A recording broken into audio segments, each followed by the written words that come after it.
Welcome to the Banker Lamp. Please enjoy the video. You start by enabling the AI Studio API in your cloud project and creating a service account with proper roles. Once done, download the JSON key and set the Google Application Credentials environment variable so your code can authenticate. Next, install the official client library for your language and confirm the version. Finally, make a quick test request using the SDK's example to list models.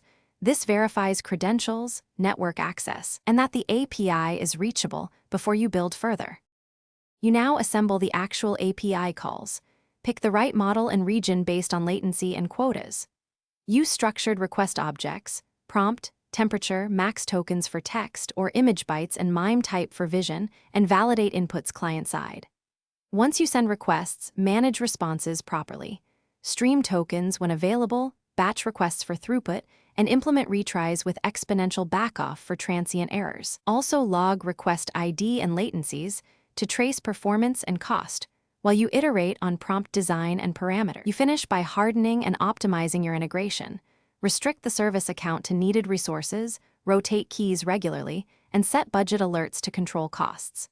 Make sure to cache or batch predictable requests and tune prompts to lower token usage. If something fails, first check IAM permissions and quota limits, then confirm the request format and region. If persistent issues remain, inspect request ID and API error codes. These point directly to misconfiguration or malformed payloads, so you can fix it quickly. Thanks for watching. If this was helpful, leave a like and consider subscribing. See you next time.